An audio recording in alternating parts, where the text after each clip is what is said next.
Hello and welcome to South Grasett, my latest attempt, or will be my latest attempt, at creating a model railway. We're going with N-gauge, and the overall dimensions, as you can see on the screen, is 12 foot by 2 foot. No real reason why it's exact to that, apart from the fact that those were three boards. I had three 4 foot by 2 foot boards pre-existing with alignment dowels and luggage catches to hold them together. It's set somewhere on the western region, so GWR territory.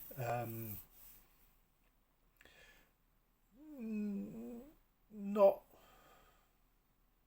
too far. Nah.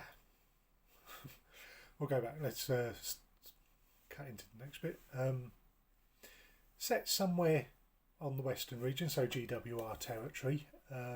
Time frame not too specific. I'm going to be running a variety of stock from a variety of periods, but somewhere nearish the edge is going to be. I want the possibility for stuff from other places, that without pushing boundaries too far in terms of believability. Obviously, when it comes to freight stock, that's a lot easier to deal with. You would have wagons from different regions frequently being transported quite deep into other territories, just because of start and end destinations and not wanting to swap what was being transported from one wagon to another. So there'll be a little bit with that. The layout was designed primarily around two things. The first was that I discovered quite how much steam era N-gauge stock I actually had. There was a box with it in that I kept moving, and I eventually was sort of, I should probably inventory what I've got. I know that's my steam N-gauge stuff, but I don't really know what it is that I have. Turns out I had a bit more than I thought. It was 6 locos, a bunch of wagons, and probably more or a greater variety of coaching stock than that would typically be seen. And the second was that I was very generously donated a Fleischmann turntable, motorised one. It's not complete, and it's a bit dodgy in places. For example, the hut on the bridge is completely missing. There's a couple of the little insets around the edge that are missing. But when you're provided with a Fleischmann turntable that is functional or can be made so relatively easily, you don't turn it down, you use it. So that's why the layout is quite so large. Originally, I had been looking at something more along the lines of 8 foot by 16 inches. Just a very simple fiddle yard to branch terminus affair that I could run stuff in, run stuff out, set up and maybe use for an hour or so just to push things around and then pack it all away without taking up too much room. As with anything, plans change, things get quite a bit wilder than originally intended. So I'm sure you've all been staring at the actual track plan while it's been sitting here. So we'll quickly talk through what we've got going on. So we have I'm going to call it left and right based on what's on the screen. Operationally, I'd be playing with it from nominally the front, so the top side. But to the left of the layout, we have a through station, 2 platforms with a crossover in the middle to allow for trains to terminate and be run round. Not too sure about the crossover. I mean, it's probably going to stay because I have the parts already. That was the other thing, as well as having plenty of stock. I also had a large amount of track and turnouts and things from failed previous projects. But the idea here is sort of you could run a train into the main platform, run around, and shove it back into the bay. If you had a terminating service that wasn't a push pull.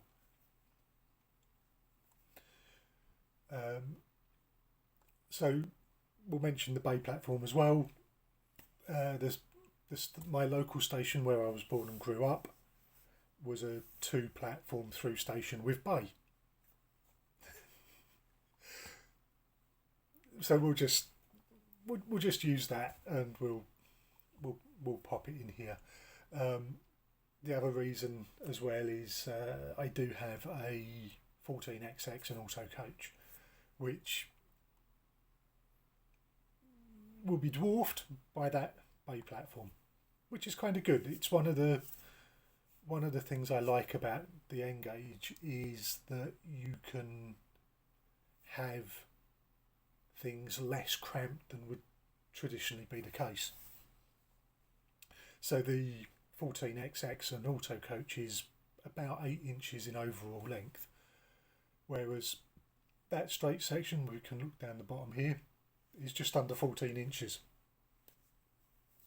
So the entirety of that bay platform, including the curved section, is going to be getting on for 16 inches. It's about twice the length of the service that would typically use it.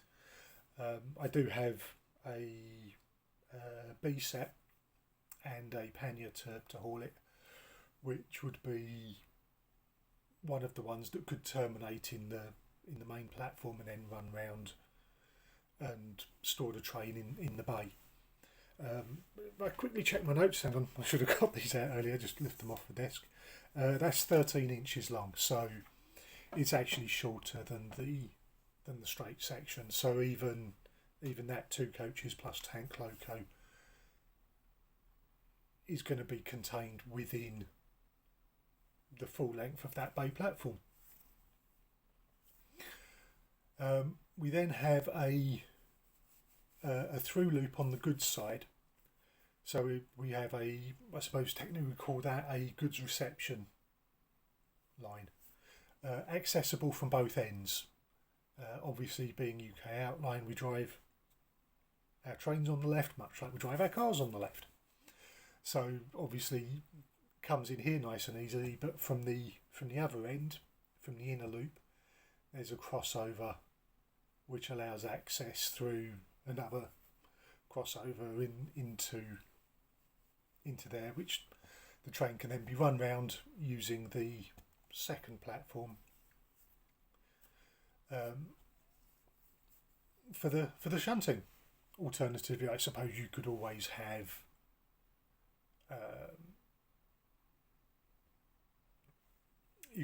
something just come and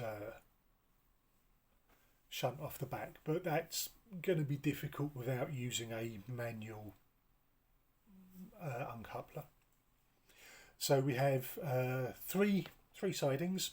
I think that's kind of accepted as the minimum for fun operation. Obviously, fun's what you make of it, but the idea is you could always operate it as an ingle nook.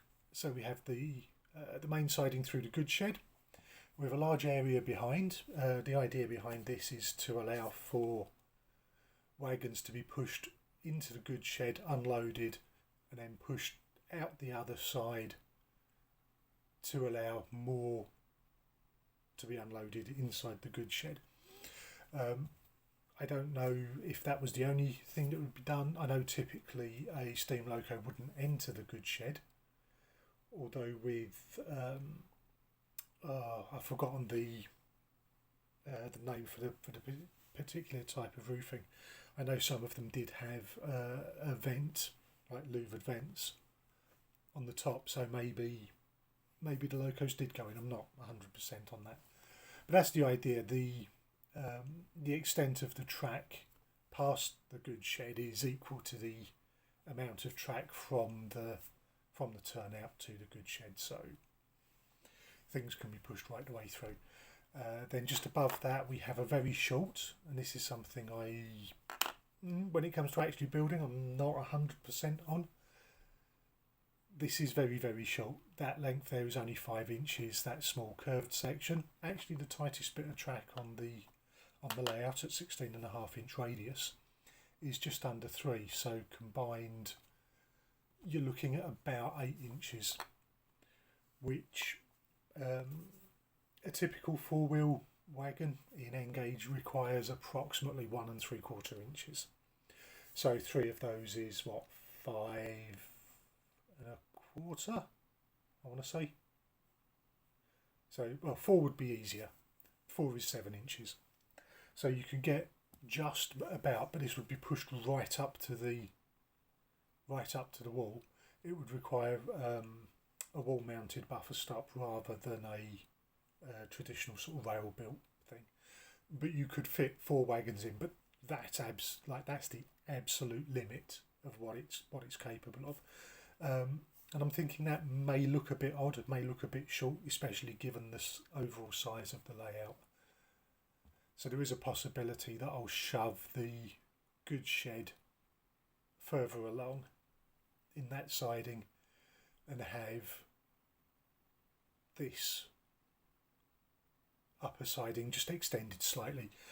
Not necessarily by a large amount, maybe only a couple of inches, but that would allow 3 wagons with plenty of space. Which again, if you're going Inglenook 335, it fits in without being horrendously cramped. With a couple of coal bins, because why not? And they're positioned perpendicular to the track, as typically they wouldn't have been placed against the track, as that would obstruct that portion of track for use by anybody other than the owner of those coal bins. And typically you do a bit of research. One of the amazing things with the internet these days, we have no excuse for not knowing something. If you have a query, if there's something you're interested in, you can find out probably more information than you realised about it. So for example, it was typical for goods moved by rail, so if you ordered a wagon load of coal, the delivery of that wagon load of coal would also include the use of the siding for 3 days. It would allow you 3 days to unload the wagon. So coal bins were not hugely common. They were there so people could build up a store if they were wanting to buy cheap in the summer, when people were not using so much, or if they had variable demand. It allowed you to have a little bit of a backup. So for general use, if it was a sort of fairly steady demand that fit nicely within a wagon, then having a wagon every 3 days, 10 tons of coal every 3 days, yeah, plenty of time to receive and distribute it before your rent ran out. Then of course, since we're going Western region, the other siding is going to have a cattle dock. Similarly, not too sure about the length of this siding. That straight section there is just under 9 inches. The short curved section just over 2.5. So you're looking at about 11 inches in total. But again, three wagons is 5.25 inches. So it's going to look particularly full. I quite possibly will mm, again extend this siding across. The only slight complicating factor here is we have the board joint. So if I bring it too far along and move the cattle dock too far up, the cattle dock itself is going to straddle the board joint, which if you can manage track and you can manage platforms, I can manage a cattle dock. It's just one of those, try to avoid where possible. Then moving further across to the right, we have the central area, which is where I suppose most of the interest would be. It's where the vast majority of the point work is. We have lots and lots of lovely, interesting and intricate track work, as well as the engine shed and facilities. So the track work was not necessarily created to be complex. It was done more because there was because there was space, but also I like track work. I like turnouts. I like see things going and changing, and that's just where I get my fun. So the first crossover we have is, oops, missed that one out, is there, which allows us to come from the platform into the utility section, I'm just going to call it. So if you had a train terminated here, loco released, it can get off up to the coaling platform. Obviously water would typically be available at the platforms. If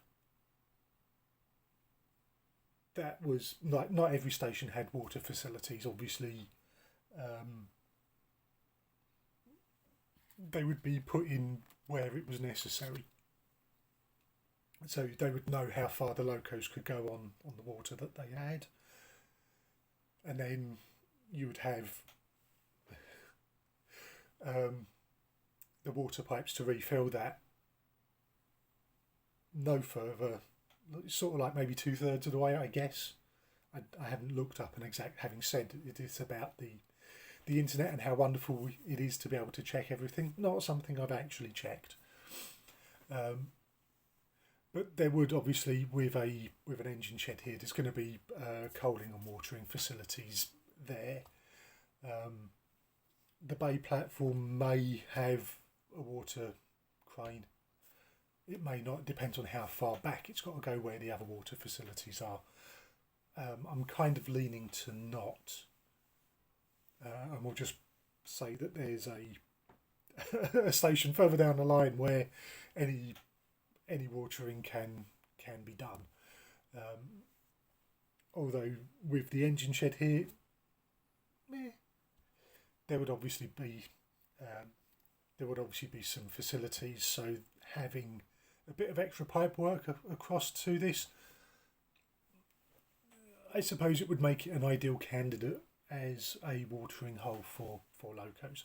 Something for me to think about later, but that's a scenic element. It's not something that needs to be done with the track laying or immediately. It can be easily added later.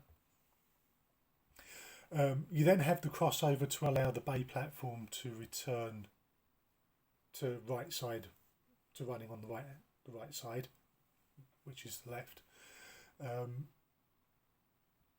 And then the other crossover into the utility area to allow goods from the inside loop to get over, and then a couple of turnouts just to allow access to the turntable and the engine shed. Now the engine shed itself, I was looking at various examples, and I found it was the sheds at the Danny Craig, down by Swansea. It's now the Gower Chemicals Limited. It still exists. The track work's all gone. The sheds themselves are very much in a state of disrepair. but you can still see the site. And it had two interesting things as far as I was concerned. The first and most important was that it had a Northlight engine shed where the locomotive roads ran east to west, whereas I think every representation I've seen on a model railway has had the locomotive roads running north to south. So you'd have the Northlights running across that way rather than along the so they'd be running across the width rather than along the length of the engine shed. So I was like, well, that's cool, because if I'm going to be playing from the top side, it means I can have those Northlights there and be able to see into the engine shed. One, it means I stop the train, the loco's in the right place. Two, it's just nice to be able to see it. It means I can detail the inside and actually be able to see it without sort of getting down and contorting my head into places to peep through gaps and and look at things. The other element that was at the Swansea Docks shed was that it had a road that ran right the way through the shed and out the other side. So I've done that here as well. So it's a bit of a composite of the two. Now, that shed didn't have a turntable, it was just accessed via a fan of sidings, and it was much larger than what's represented here. But again, it's when you get a turntable, a fancy turntable, you use the fancy turntable, you play with it. So that's this is sort of like the smallest I think I can get away with a turntable and in the space that I've got. I also am starting to look into the buildings that were existing at an engine shed, sort of like the ancillary stuff. So obviously you're going to have a stores and you're going to have a workshop for producing things. You'd have a typical just an outside road to leave stuff, but then anything I suppose that's being worked on or having things fitted that's still running can be pushed out into here. I don't know what else would have been here. Now I don't know how many. Similarly, I don't know, and I haven't found information yet on how many people would typically be employed at a small shed, what other ancillary buildings there would be. So would there be a canteen, for people coming, for the drivers and firemen coming on and off shift, as well as the people that are working it? Like, would it have warranted a canteen?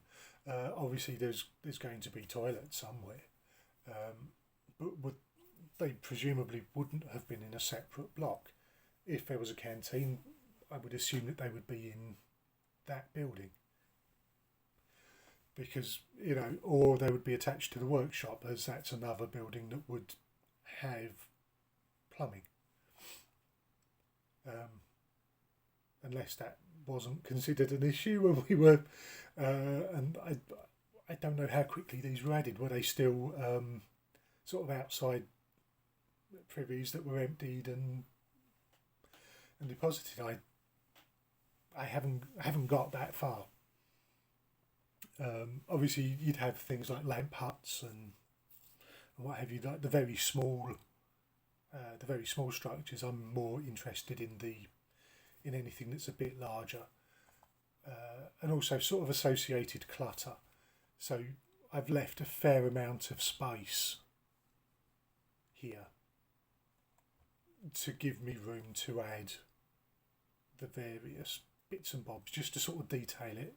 This is more of a blocking out of the elements.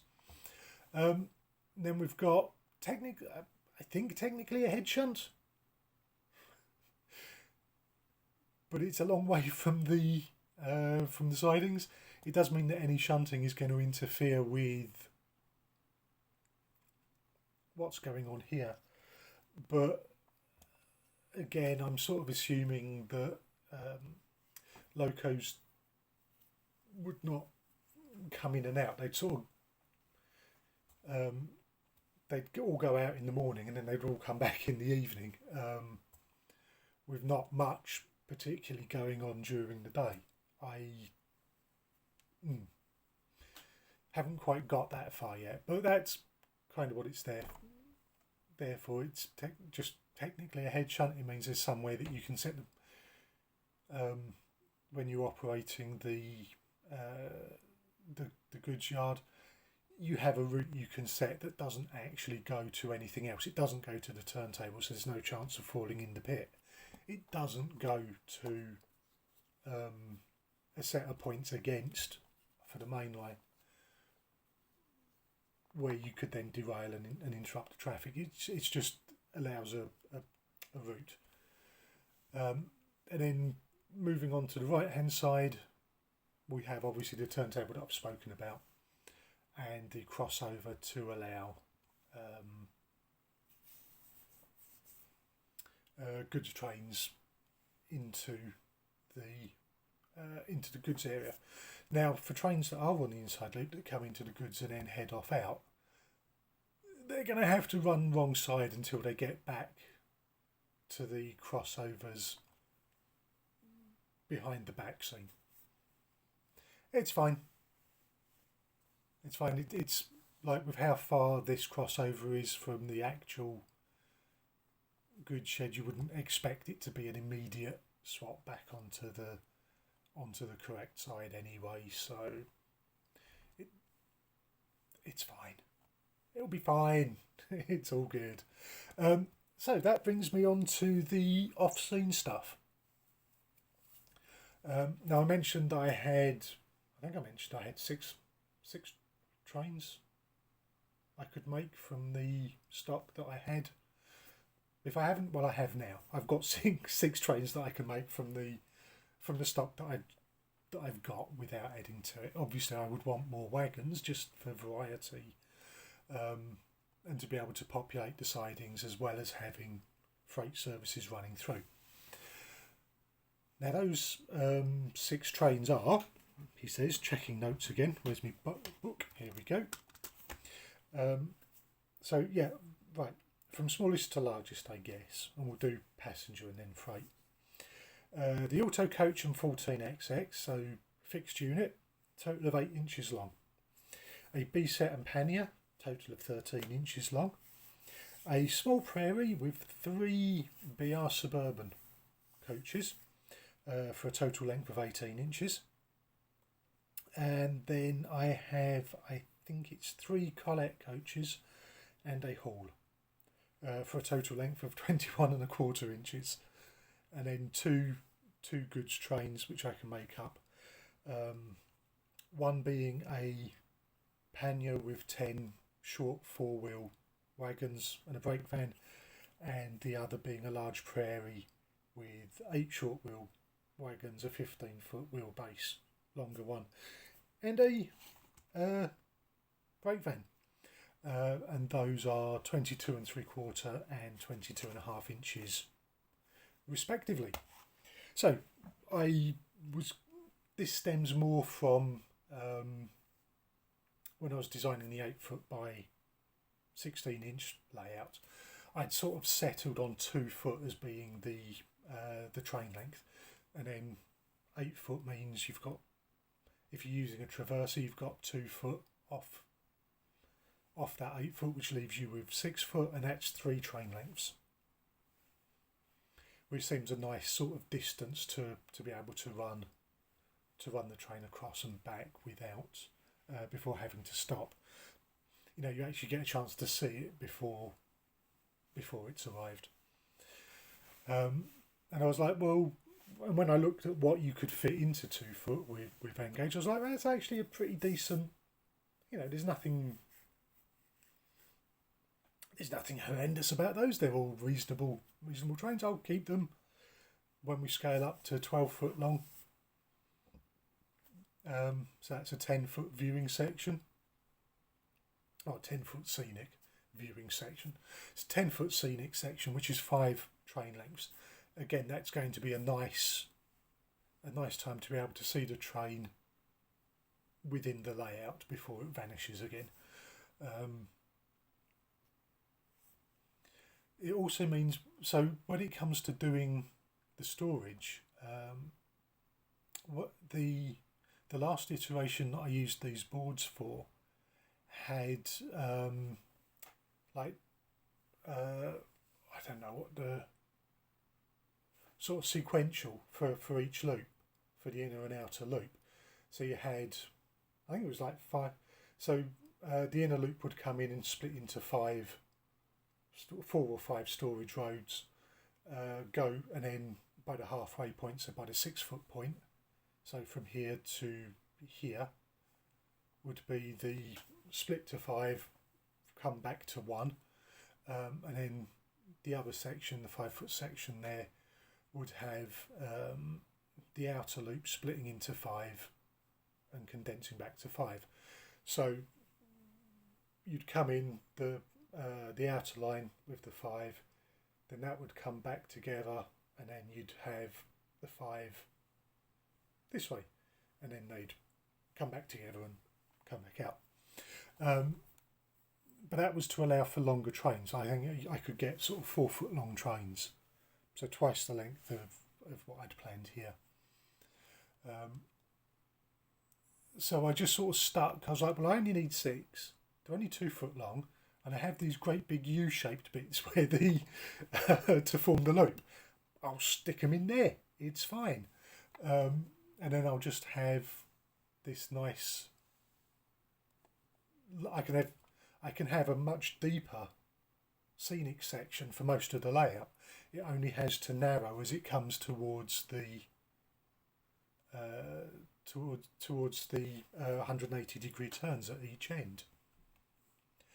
And that's what we're able to do. I'm using set track on the off scene. It's fine. There's not really anything much to say about that. It's fine. Yes, you can worry about things stalling, but it's off scene. You can run it at speed if you're worried about that. Give it a bit of momentum to hoof itself into the sidings and catch on. And the good thing is the shortest sidings, so the one there and the corresponding one at the other end, they're 23 inches as a straight bit of track. So technically any of the trains will fit in that. It would require me putting something nice and solid at the end for them to run into rather than having buffer stops. But you would technically be able to put any of the trains that I listed in any of the storage sidings. Obviously that won't happen. I'll be putting the 8-inch long auto coach and 14XX in one of them, which will be able to swim, and then the 13-inch one in the other very short one, which, whilst not quite able to swim, can certainly have a good splash around. And then the longest one is 29 inches, which gives another good amount of space to receive the 2 longer trains. Or the 2 longest ones, the ones that are over 22 inches. You've got a good 6 inches. You don't have to be pinpoint when you're bringing them in to stop. The location of these 2 crossovers are not fixed. I could bring them down towards the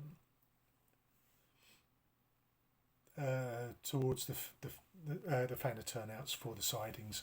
I haven't quite decided what would be best for that. Obviously on the inside loop, so these are the 3 that would be used for storage on the inside loop, because direction of travel brings you straight in, so you just reverse out and go. On the other side, they're going to be coming in from the right. They're going to have to swap over and then go in. So it's possible to put them, like I could put this one further up. The other crossover isn't technically necessary for anything. It's just, well, let's talk about what I had available. I mentioned I had plenty of stock available, and I've mentioned other layouts that have failed, or that this is not my first attempt.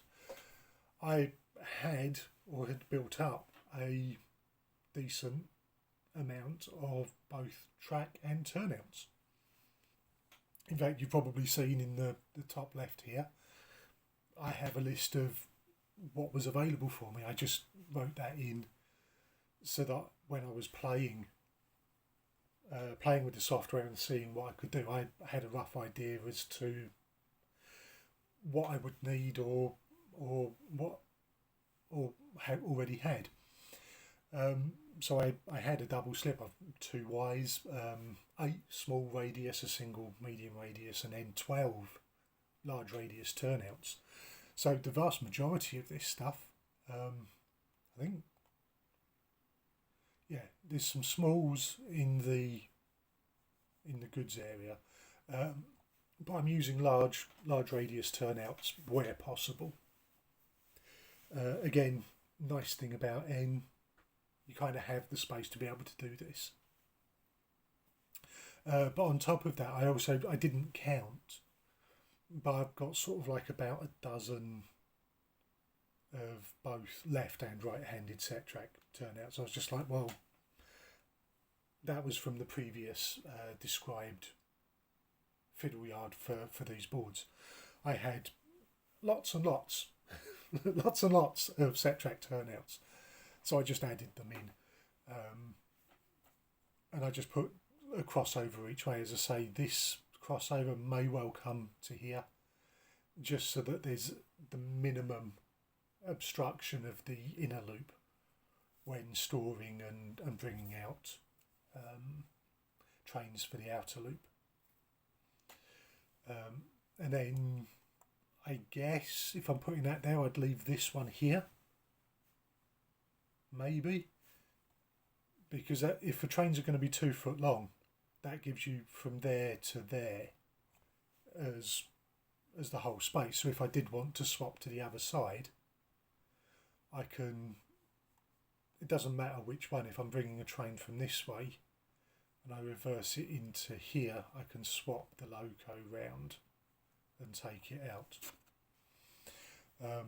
It's still going to require getting my hands on, because there's no uncoupling magnets or anything along here, which is something I haven't mentioned yet, but it's what the blue dots are for. The blue dots here are electromagnets for uncoupling, because I want, although it's N-gauge, I want remote uncoupling, and not the, is it Microtrains KD, the ones where you have to do the little shuffle to get them off. I will be using ones that don't have that. You can just push them over an active magnet and they will uncouple and remain uncoupled until you then want to draw away, which is nice. Yeah, so that's about it for this. I don't think I've missed anything. Scenery wise, I mean, hopefully it kind of speaks for itself. We have a bridge, a road bridge in obscuring the exit on the left hand side, which will then come down. There's some trees, like a wooded area, and then the road comes down past the station master's house to the station, and then continues along the side of the tracks before vanishing into another wooded area. On the right hand, or a large wooded area on the right hand side. The tracks themselves are also going to hopefully do the same sort of thing. They're going to disappear into the trees, and then out through, and that there won't be a particular scenic break. It's not like they're going to disappear into a tunnel or something. It's just going to be a bit of wood cup holding it, through they go and out. but I'll be relying on the trees here to make that less obvious. And it is a long, it is a bit, it's N-gauge. This is something I haven't quite got my head around. The plan here looks nice, it looks good, but when I got the boards out and you start looking at the boards in the room, you go, whew, it's a bit big. And then you start looking at how long this is. I mean, that is what, it's a couple of feet almost. So the scenic break's technically at 11 foot. So this marker here is the 9 foot mark. So that's a 2 foot long. That's the train length. Train length I'm working to. It's 2 foot of trees, and then the other side comes out. I stuck a load of trees down and then put the road over the top, because obviously you can drive under the tree branches. That's not a problem. But the woods on the side furthest from where I'm going to be, that's like 3.5 foot. That's a big long section of woodland for it to exist under. But again, I keep saying it's what I like about N-gauge is the fact that for a given space you don't have to cram everything in. I mean, obviously you want to, but it allows you to be a bit more representative of the scale of a railway. Then around here we just have, this is more sort of bushy, smaller trees. Again, it's a sort of visual break between the loco servicing area, so the engine sheds and facilities, and the goods area, to sort of divide the two a bit more visually. Anyway, I think that's it. I'm looking forward to building it. The boards are prepped and ready to go. You can see there's a few things I've been needing to. There's a few things I need to get. I'm not planning on putting point motors on the set track turnouts. You can see this isn't particularly straight. I did move these turnouts in board a little bit, as I need the rail closest to the board edge to be 1/2 inch inside of the bracing. That allows me to use the standard sort of pico point motors with the below board mounting plates, and still have them in. So yeah, it's all. I need 2 more point motors for the scenic section. It's not a massive problem, and I also need a point motor switch. So something that will allow me to do polarity changing, as all the turnouts apart from the set track are electrofrog. Crossovers, I've got all the point motor switches I've got at the moment are the twin micro switch ones, which means I only need one of those to handle a crossover. So you fire both turnouts and a crossover at the same time. There's 2 accessory switches or 2 micro switches attached to the 1 point motor. You can swap the polarity of both frogs at the same time from the one switch. So I will need 1 point motor switch, and that's including an allowance for all the crossovers. So there's 1, 2, 3, 4, 5. There's 5 crossovers. One of those won't have frog switching until I acquire the switch on that. I should probably check again, but I'm pretty certain that's what it is. I need to buy. Up here, this is a curved right-hand point. In order to get the curvature around, I couldn't really do it with So that's a curved right, and that's a left hand, I believe. Yeah, it's a large left. So that's a curved road into the straight part of a large turnout. The curved part forms the actual running line. But that was how I managed to get the curvature in. Weird, that just seems to be the way it goes, but I need to get the curved right hand point.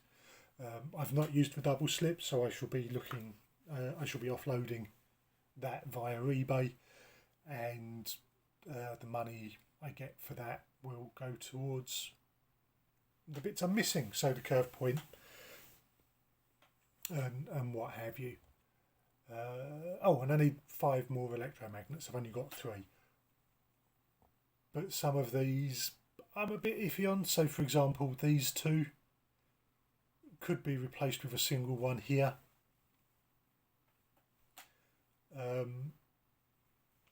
Again, the ability to uncouple and push past to deposit stock where you want it before drawing away does make it easier for positioning. It's just, it means that you don't have, if you've got 3 wagons coupled together but you want to leave 2 behind, you don't have to put all 3 all the way back to here and then push them in again. You can sort of bring them to here and do it. It's a bit, it's just a little bit it's just a little bit nicer, but they're not massive. Obviously the uncoupling magnet here and here are not ultra important to start with, as that's for terminating passenger services on the inner loop in the main platform and then transferring it to the outer.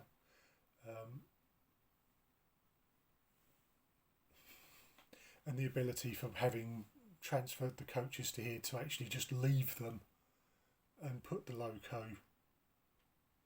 So you could leave the coaches in the bay platform overnight and put the loco in the engine shed or something if you were doing a locomotive swap.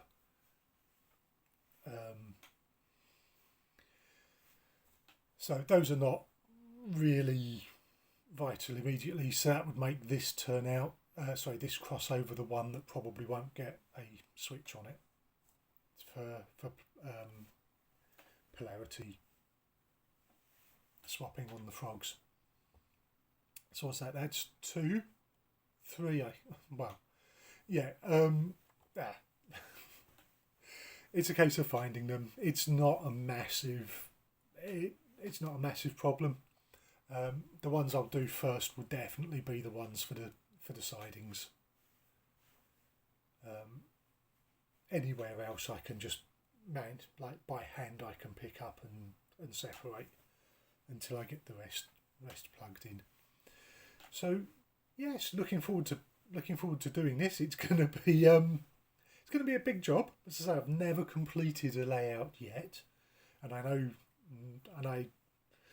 know how, a layout is never finished, but it would be nice to get all the main scenic elements in place.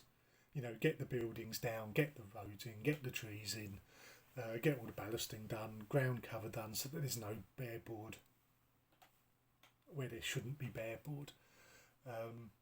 But no rush. I'm not going to try and rush this. It's a big job, but should be fun. Anyway, until next time, have a good one.